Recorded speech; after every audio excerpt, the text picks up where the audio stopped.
Revolution Radio proudly presents, live from the heart of the Blue Ridge, Roanoke, Virginia. It's the Just Bernard Show with host Bernard Alvarez. Join Bernard as he shares topics that reveal the real matrix and empower your human experience, including world liberty, the esoteric, suppressed technologies, spiritual ascension, and human consciousness.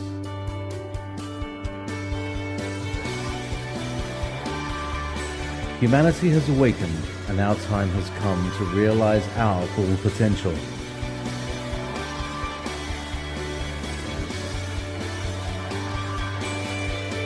And now, live from the Star City, your host, Bernard Alvarez. So let me tell you a little bit about our friends joining us today.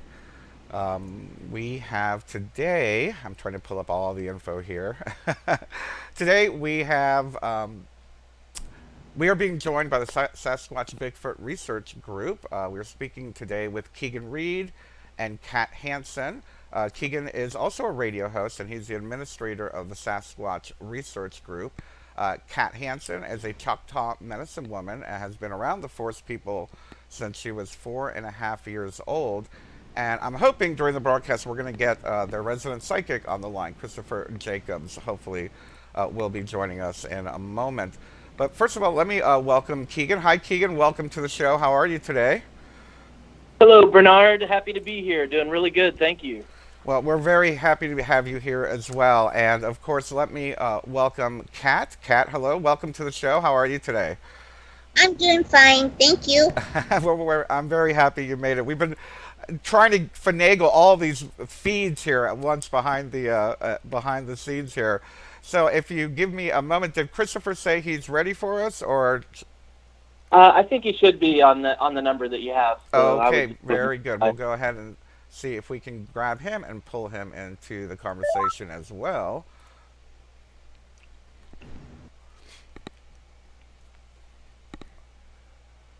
It's fun to be the host and the producer of a radio show. Can you tell I'm like doing everything at one time?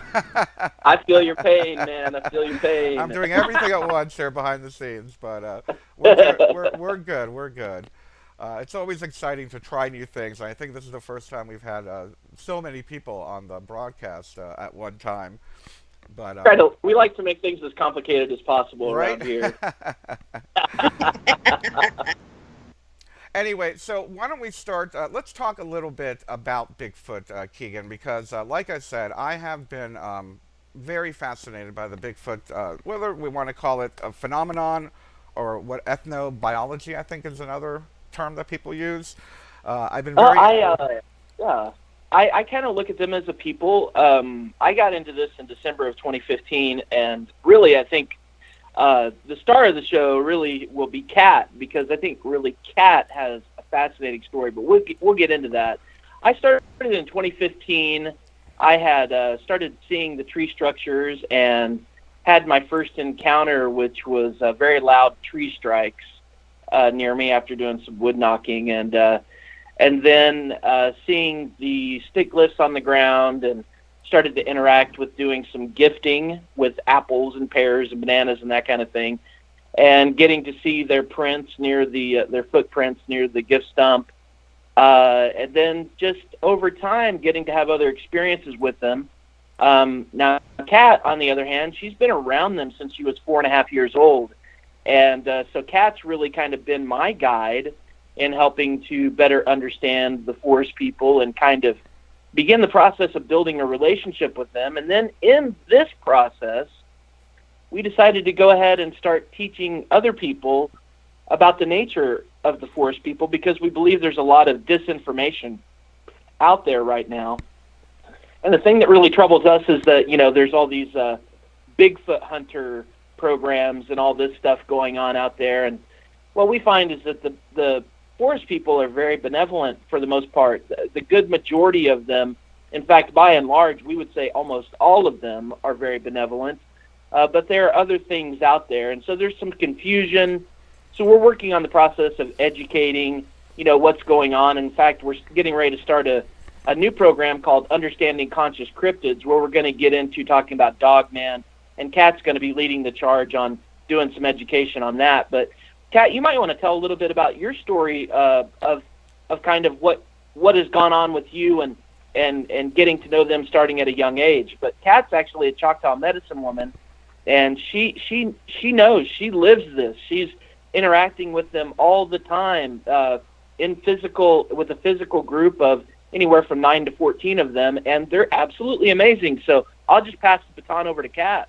Oh, that's great. Yes, Khat, tell us a little bit about how you met them and your relationship that you have with them. Well, my relationship started with them when I was almost 5. I was just short of being 5. I met them when I went deer hunting with my dad and my uncles. I got left in deer camp, which back in the 60s was not a big thing back then. They went deer hunting and left me there for the day. I had food and water and everything, toys. And I heard another child crying, so I went to go find out, why this child was crying, thinking that they had been left in deer camp, like I had, and I thought I would play with them. So I went to go find them, and what I came across was what I thought was a hippie child, because I had a commune that lived just 5 miles down the road from me. So their children were, pretty much running around naked all the time, Right. And had long hair, so it looked pretty much like one of their children. It was naked and had long hair and it just looked like one of their children. So I played with it, and I had brought Barbie dolls with me, 2 Barbie dolls, and I gave it one of them to play with. And it didn't bother me that he didn't speak English, because I speak Choctaw and I speak German and I speak English, So I figured whatever he was speaking was his language, and it was fine. He understood me just fine to play with me. And we were playing together just fine until he started to get really excited, and then looking up in the top of this great big tall cedar tree. And all of a sudden, out of the top of this tree came this enormous wall of hair down between the two of us. And I mean, it hit the ground like an earthquake. It sucked all the air out between the two of us. And I remember just looking straight up at this wall of hair, and it was growling, and it just scared me to death, and knocked me on my keister. I was so scared, and I was trying to back away from it. And he scooped it up in one fell swoop. He scooped that child up, and I was still staring at him, and all that was going through my brain was, this is a bear man. This is a bear man. Because that's all I'd been taught to be afraid of in the mountains, were bears and cougars. And I scooted back, and as I scooted back, I realized as this thing was facing me that it really was a man. It was a hairy man, and I got further and further away from it, and it was still growling at me, and it really scared me. It made me wet my pants, so I finally got my feet underneath me and took off towards my camp, and went running. Well, I had left, dropped my Barbie dolls. I was scared, and I ran back to camp and hid. Right. Well, when my father and uncles came, they found me like that, and I had to fess up to what I had done. So they made me take them back. It wasn't hard to find where I'd been, because, I left a trail, Yeah. And they got me back there, and you could see these huge, enormous footprints there. So they realized I wasn't telling a story, there was something there. So that kind of ended our trip. Right. I could guess so. That was the end of it. I got sent home. And long story short, the next day I was grounded, and came out and found a pile of blackberries and my dolls sitting there. And I didn't understand, being a child, I was so happy, I was like, oh, wow, my dolls are back, I'm not in trouble. But going down into the canyon later that day, there was this man bear thing sitting there, and he had followed me home, and I didn't really understand the consequences of this until my father explained to me that our tribe had foretold that there would be one that would be born that would be able to speak with these beings, and that these beings would trust and would be able to understand what they were saying. And it ended up with these beings. He transported his whole clan down to our 40 acres of canyon, and I lived with them. I grew up with them. So, and I've spent my entire life with these beings, their children, their grandchildren, basically. I understand them just fine, and they understand me just fine. I've been raised around them. I interpret what they have to say. I've taught other habituators how to speak with them. They have a spoken and a sign language that they use. They're very intelligent. They are people. They are not animals. So that's where I'm at with Keegan, and Christopher, our psychic. I'm trying to educate people so that they understand that these are people. They're not animals, and it's very distressing to me to see these hunting Bigfoot shows and things. I mean, I don't even watch TV. I get told by Keegan and Christopher and other people, they call me up to tell me what's going on. I mean, it's terrifying to me to realize that these people are indigenous here, and they're hunting them. Now they're actually hunting them. So it's terrifying That's to horrible. me. Wow. So you referred to well, first of all, how do you refer to it? You refer to them as Sasquatch, Bigfoot. What is the way that you're used to identifying? Well, we have our program is called Understanding Sasquatch on YouTube. Although I generally refer to them as the forest people, and Khat, you refer to them as the Stayama, because that's the Choctaw name for the forest people. But forest people, Sasquatch people, Stayama, we understand they don't like the term Bigfoot. Right. So we use the term Bigfoot because that's what most people identify with. Right. But we generally gravitate toward those terms. I see. And I want to kind of clarify something there. It's not actually the term. Kiosa is Chata, is his name, is the name for the alpha male. That's the name that he gave me, and it means to be unseen. But actually, Steyama is the name that he gave me for them, and I have never actually interpreted it out. As close as I can interpret that, it means the people, so, yeah, so, yeah. So Kiosa is Chata, but Steyama is his name that he gave me. Oh, I see. Yeah, that's great. Oh. Yeah, I say forest people, but some people refer to them as ancient ones, and there is a little bit of variation between the variations of the forest people that are scattered around the globe. I mean, obviously, in Australia they have the Yowie. In the Himalayas we have Yeti, and the Almasti in Russia, and so there are variable names. Not to mention that the different Native American tribes and indigenous tribes around the world all have a different name for them within the language of each different tribe. So they have many different names. I can't help but be fascinated by the fact that it seems that the indigenous cultures around the world have known about these Sasquatch. Well, I don't know how long, but it seems that they've all had names for them and have known about them. And why haven't the quote unquote invaders developed a relationship with them? I think because a lot of the Western culture is not comfortable with Native American mythology.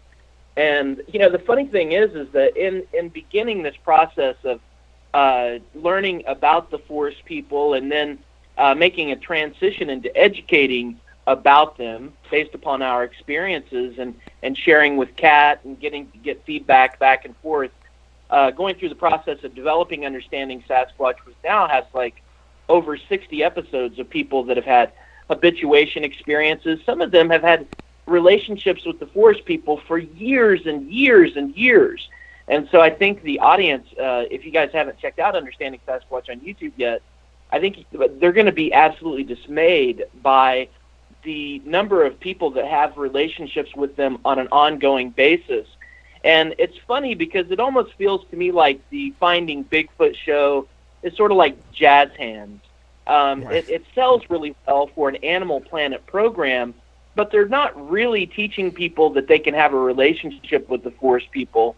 And I'm not real sure, but it just seems like it's too big of a pill to swallow. Like the Western culture, quote unquote white man, they're just kind of. I'm part Cherokee and part Blackfoot, but I'm mostly just white American guy. Right. And I just find that most Americans and Canadians and just most culture of Western society, I guess we could put quotations around that because that's almost a global term now. Yeah. They're just not willing to accept the knowledge of the ancient indigenous people that have known about the forest people and have interacted with them since the very beginning of our species. And I think they've been around since the very dawn of our beginnings. And we've really tried to dive into understanding the ancient past and even getting into where the star origins are of the forest people and how all of that plays out. And believe me, it's quite a process to go through the digging and the research and the interviews and the understanding, because it seems like there are little pieces of the puzzle. One person knows this little bit and another person knows this little bit. And even though Khat's been around them since she was 4.5 years old, she still doesn't have like the full story on what their background is. And so there's just so much still left to discover. It just seems like we need to get past monster and wood ape so that we can start getting to understand them as a people. And so, our modus operandi, or our main objective with understanding Sasquatch, is to get us past the monster. It's to get us past the wood ape and to say, hey guys, there's another whole interesting discussion that's waiting to be held. They're very interested, we believe, in being understood as a people. And it's just, I hate to say the word redneck, but there's just a lot of rednecks out there that want them to be monsters. They're in the mentality of going out in the woods on the hunt.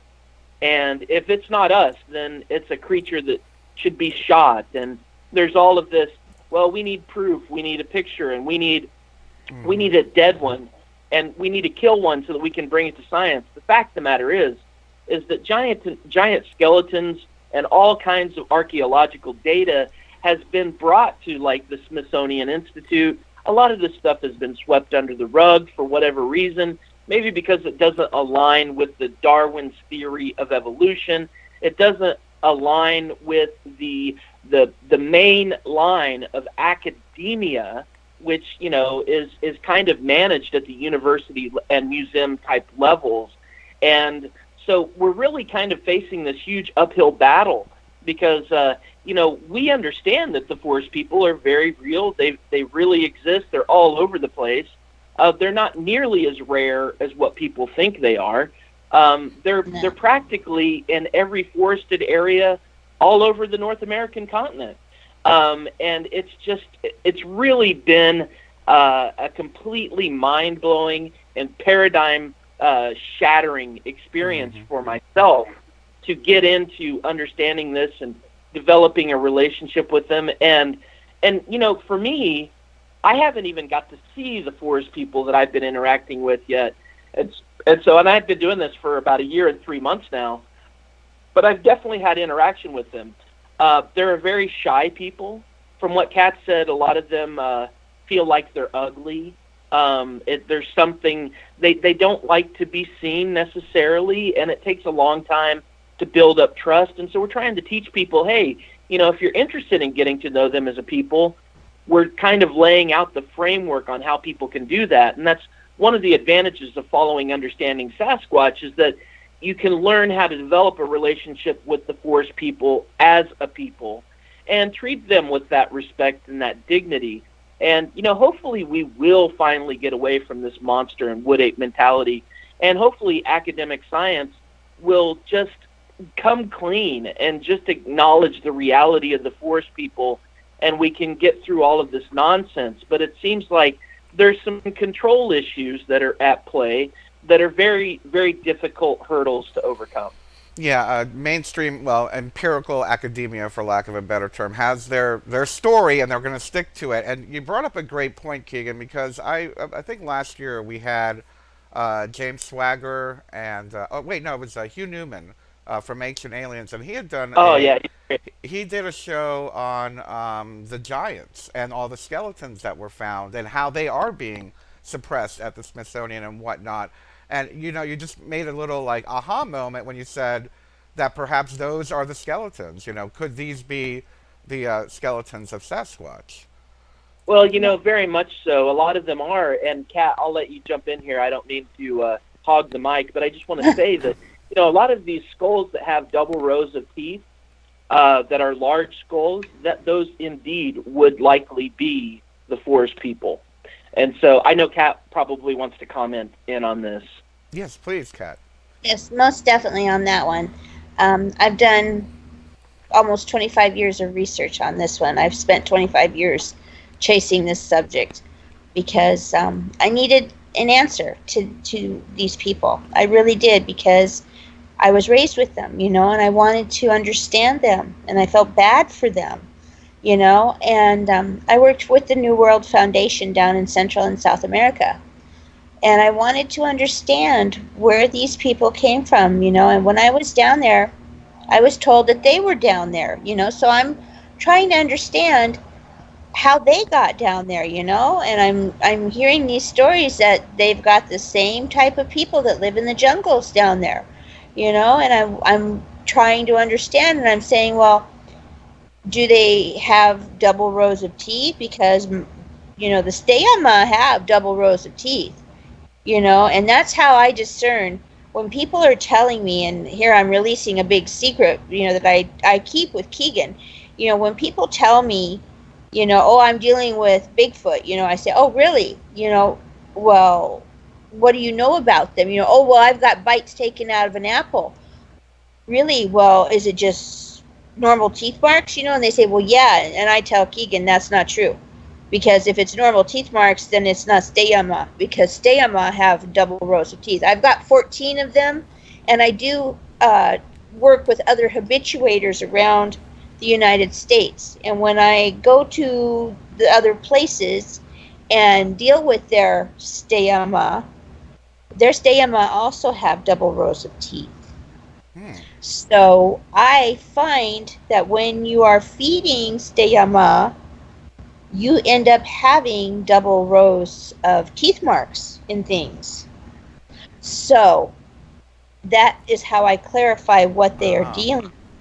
So there's a secret I've just let out. There we go.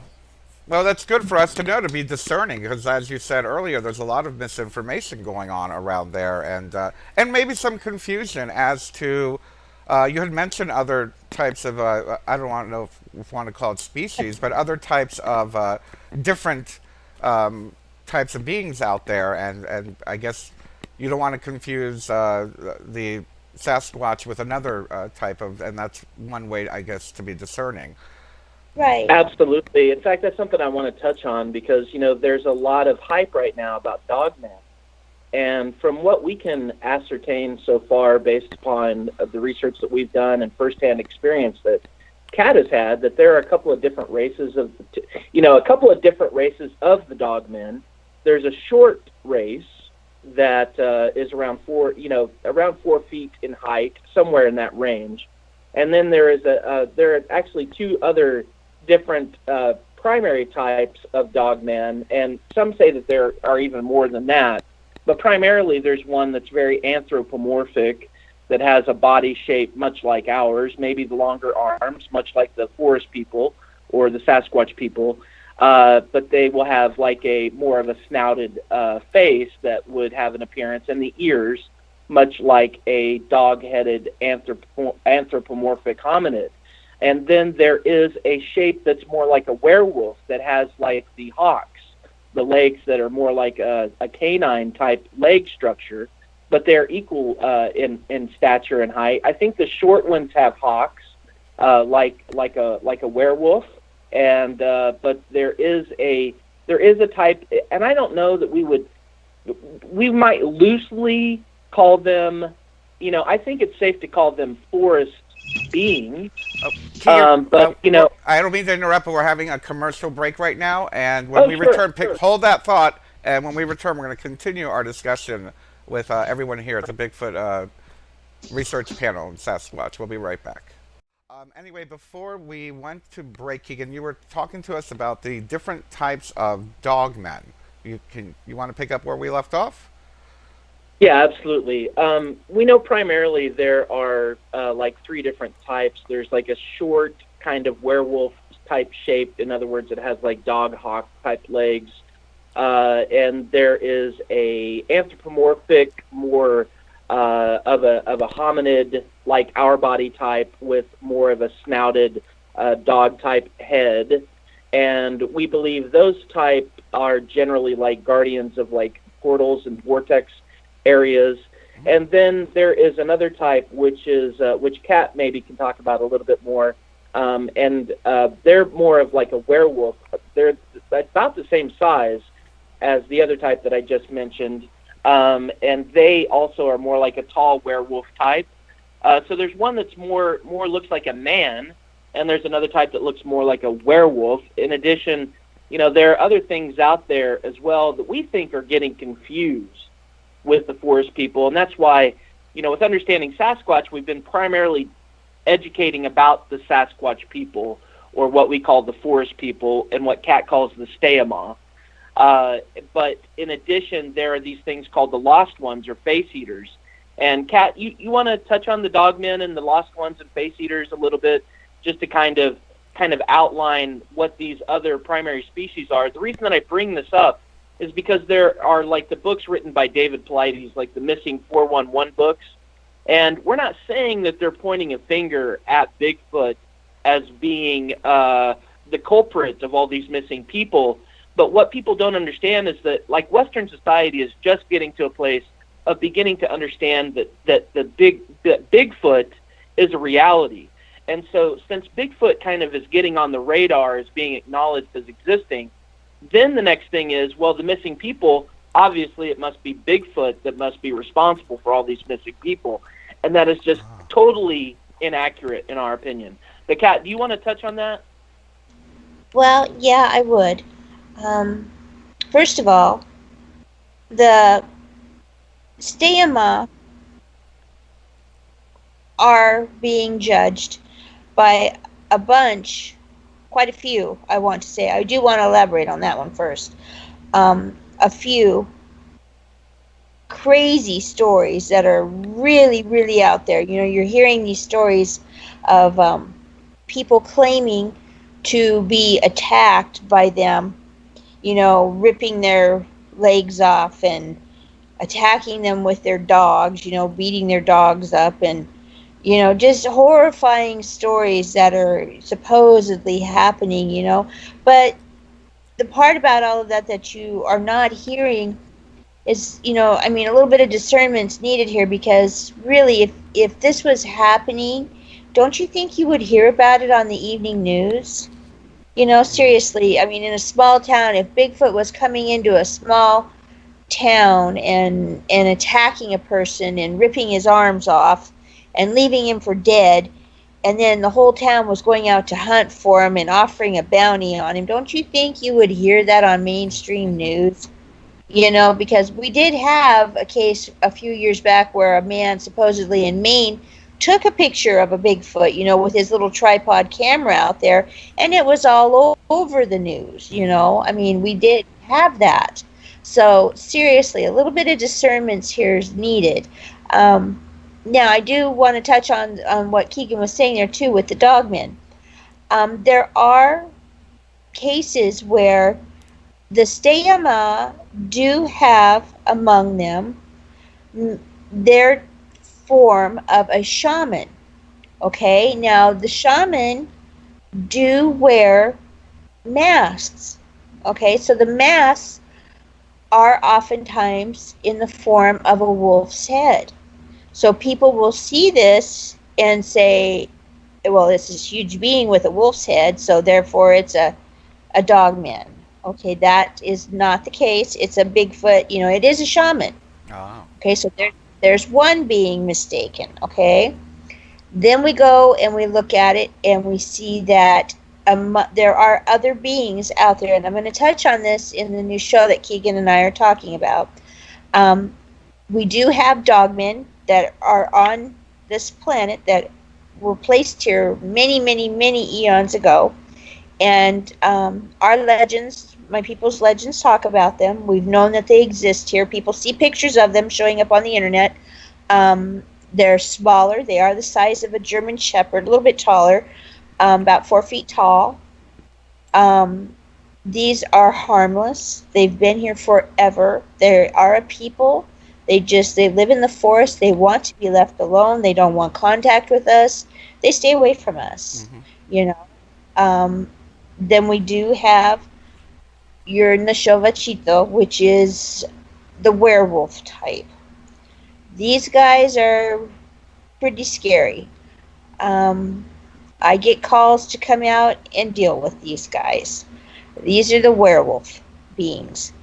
They do look like, what do you want to call them? The Van Helsing guy, Okay. Yeah, they look like that, and people do see them, and they are terrifying, and there's a legend behind them. They were created by men a long time ago, and they are evil. So they are like you a know? hybrid? Yeah, I they see. are, and they are evil. But there again, they are getting, Bigfoot is getting the blame for these things. These things are not nice. They do a lot of damage. They kill a lot of livestock. They do stuff that Bigfoot does not do. Okay? Right. We also have the spirit form that Keegan was talking about. And these are ancient beings. These are ones that were created when the mound people were around. The spirit mounds that you see, Yes. the snake mounds, those type. These were made specifically to guard those mounds. Okay, and these are being let out by a lot of people who are doing the so-called black magic rituals. The pagans out there too, the Wiccans. They're messing with things that they don't really understand, so they release them. And these guys have been locked into the mounds for a long time. And they release them, and they step out into our world, and they're confused.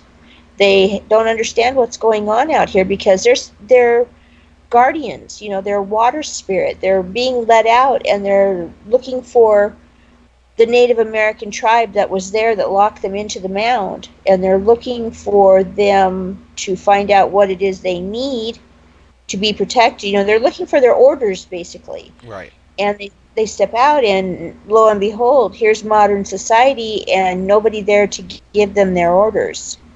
So they're kind of confused. They're way confused. They're lost. They're trying to figure out what's going on. I get a lot of calls on those. They need to be put back into the mound. They need to be sent back into where they came from. So they're kind of like transdimensional beings. Exactly. I see. Thank you. Yeah. If Now, I use that, a lot of people don't understand. let me ask. Did Christopher make it onto the phone? Because I'm wondering if. Yep,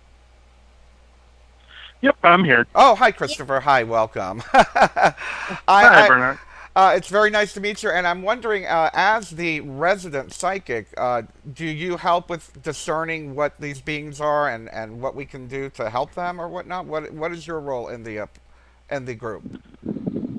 Well, what I do is I can do remote viewing as well, and I've had contact with various different types of beings, stretching from fae and fairies all the way to Nordic Pleiadians and unfortunately Draco reptilians and greys, Right. and also Anunnaki groups and such. And I sometimes can determine, I've gotten real refined in the discernment area where I can determine if it's a trickster being or if it's a being like Sasquatch. I've dealt with at least 4 different group types of Sasquatch type beings. I don't lump them all in the same one. I try to determine which one they are. I've dealt with a whole gambit of different beings from good to bad, but well, the way I first got started, in the whole Sasquatch area was, I speak to my guides on a regular basis. One of my guides is a Pleiadian Nordic by the name of Simeon. And I have actually seen him in person, so if there's anybody has any doubt that if I've had any contact with him, yes, I have. Good. He speaks telepathically for me to the most part, but he did show himself to me at least once. So what I asked out there, I put a telepathic kind of message out there that I wanted to know more about the people known as Bigfoot and Sasquatch, that I just had this connection to them. And I wanted to know, and I put it out there that I wanted whoever I contacted to be benevolent and for my own highest good and the highest good of my family members. I didn't want anything malevolent showing up, but saying, I'm this type of being, I dealt with that enough. I didn't want that. Right. So what I asked Simeon to do, I said, okay, I would like to know more about this. And it was probably about 2 weeks after that. I usually did a nightly channeling where I spoke to Simeon and a couple other people. Well, what happened was, Simeon came to me and said he had someone with him that he wanted to introduce me to. And I was like, all right. And he told me to look into this space where it was basically designated for telepathic contact. It was a giant forest with a giant house, and this represented my space to where I spoke to different beings with almost like in a mental scape, or you would call it like a dreamscape area. Yeah. And that's where I projected to, and I was awake. I was not asleep when this happened, but I saw that behind Simeon was a large Sasquatch walking in behind him.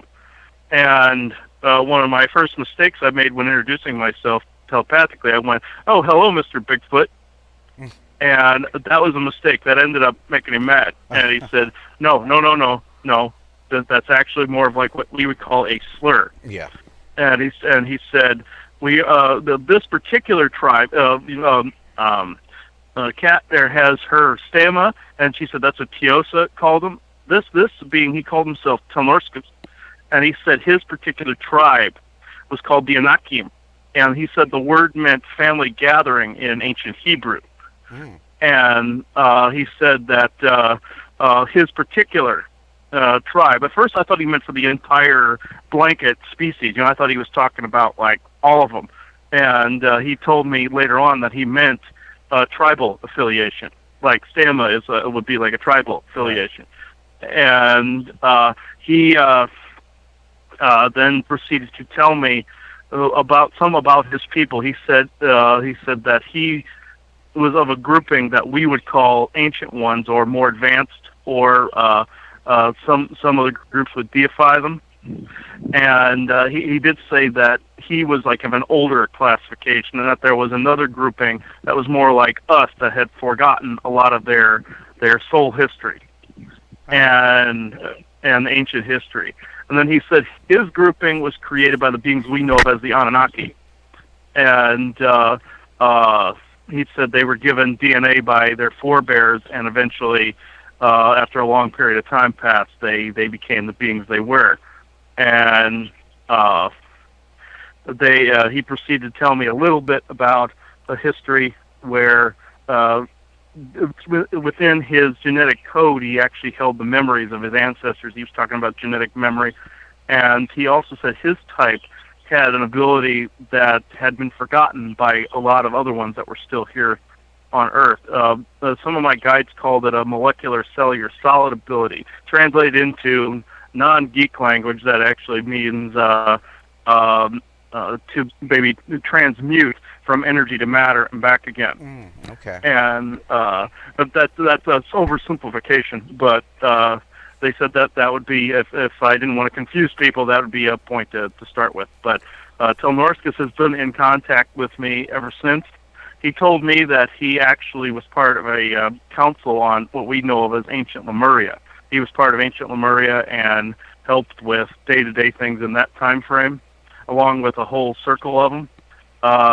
He told me that some of the other beings that we call Sasquatch that are here have lost certain things over a period of time. They've lost memories, very much like our people. He said we're basically the same, because that we've lost knowledge of our ancient past, the real history, where our real true origins, all of it. He says it's no different for this other group. They were actually, this corroborates something you said on Sasquatch the other day, Khat, where Telnorskus has indeed confirmed that his type of Sasquatch did actually leave this planet and go beyond the sun, like what you were talking about the other day. And then they came back to actually teach the others that had been left here. The ones that were left here some of them have regressed kind of in ability. It's not that they're dumb or anything like that. That's not what I'm saying. They are actually more like us, where they're having to learn from a lower rung in the ladder again, like we are. And I found that very fascinating. They've just forgotten, basically. And you know what? That brings me to a question that many of us have.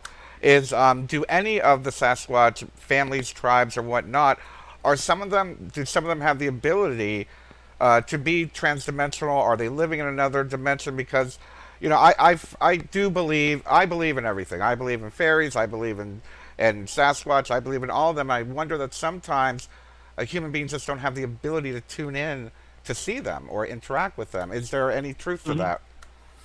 Oh, from my personal experience, yes. I misinterpreted it years ago as they were invisible, but that's not exactly true. They are quite visible. They're just in a different frequency wavelength. Yeah. They're outside of our visual perception range, except that, well, as I was building my psychic abilities and interacting with all these beings, I started to gain things over a period of time, just like I gained being able to see through those frequency veils and be able to actually see the beings as they walked up to me. They're physical beings that can actually walk up to you and touch you, except that they're in a different, like my significant other Joanna would say, different wavelength of light or shadow. Right. And also, do I believe they can condense themselves into energy? Oh yes, with that ability I just said, the molecular cellular solid transmutative ability. I've actually witnessed this ability firsthand. I know they have the ability. Whether they remember how to do it, that's a completely different story. But they actually, with some of them, there was a Sasquatch I encountered. He used mainly hand signals. He called himself Falling Water, and he was like we would consider like an early adolescent or preteen type mentality. And he couldn't speak. I could literally hear him. I was trying to film him on camera as I was talking to him, but only certain people can actually see him. I was looking at him with my eyes, but he was transparent, and I knew he was in a different density. But he told me that he had the ability to take like an orb type form if he so chose to. They didn't use it that often, but he told me that he could, and he started telling me in hand signals about his name and the fact that some orbs that people see are either the bilocation energy, as I call it, or mental energy of these some of the Sasquatch watching them, or they condense themselves down in this form, or it's a fae or a fairy of some sort, like, or an elemental being of some sort. And they were basically differentiating all of these different beings. Now, I haven't heard from Falling Water in a while. It's usually Telnorskus I hear from. He's usually their liaison to me. I asked him if he was like a leader among them. He told me they don't really classify themselves as, at least from his perspective, at least his tribal affiliation, they don't see each other as like a hierarchy. Wow. He said that doesn't necessarily translate to all the clans that way. But good. He said for his tribal affiliation, they're more of a circle of friends And that's how he translated it to me. Anyway. Wonderful. I hate to say this, but we're running out of time already. We got about 3 or 4 minutes, and I wanted to throw this in there if somebody could answer very quickly. As far as the indigenous cultures and the belief of star beings, are the Sasquatch in that story at all? Are they of the stars like we all are? Is that kind of the belief? Yes, yes, they are. They come from the stars. That's what Christopher was referencing. They originally come from the stars. We call them the ones from beyond the sun. They came from the stars. They came here. They were here. They populated, and then they left. And they do come back. They do come back. We call them the ones from beyond the sun. So, yeah, we Great. have. Yeah, they've been here for many, many, many millions of years. They've been here. Amazing. So we have, yeah. Well, let's tell everybody who's watching and listening where they can follow up with you guys. Do you have a particular website you would like to tell them to go to? How can they contact you, and where can they find the show? They can go to YouTube and just type in Understanding Sasquatch, and in that case, they will find the YouTube channel. In addition, they can go to Understanding Sasquatch YouTube Friends on Facebook, which is a group. They can go to the Sasquatch Bigfoot Research group, which is a group that we're all in and manage. And so there also is the Understanding Sasquatch Facebook page, which you can click like and follow along as well. So we do really try very hard to get the information put out in front of everybody. And so just by going to those places, you'll be able to find us. You'll be able to get in touch with us. Of course, in the groups, you'll be able to interact with us. But primarily, go to YouTube, look up Understanding Sasquatch. There's 60-plus interviews in the Understanding Sasquatch playlist. And just start at the beginning and go through them, and you'll be amazed how much you'll learn. Oh, that's wonderful. And I think we got 1 more minute. So what can one do to interact with Sasquatch? Khat? I say anybody can interact with Sasquatch. Go out, sit down, be very quiet, and tell them that you want interaction. Believe it or not, people step right outside their doors and tell them that they want interaction, and they get it. If you open yourself to them, they will come to you. All you need is an open heart. So that's what I and have loving intention. Yes. Look them as a people. Yes. Have loving intention, and you'll have no problems connecting with them. Just go to the woods somewhere near where you live, put out some apples, and let them, talk to them as if they're there with you. Let them know that you want to begin to form a relationship with them, and follow along with the show, and you'll understand all the nuances of building that habituation type relationship with them. But everything may not come overnight. Right. This is a new beginning of building relationships with them as a people. So don't expect everything to just happen overnight. Exactly. I couldn't agree more with that. You have to be very patient with this process. You have to be extremely patient with this process. Well, we have learned so much, and I thank you all so much for joining us today. We're out of time, and everybody, we will see you next week at the Just Bernard Show here on Revolution Radio. We love you. Have a great week, everyone.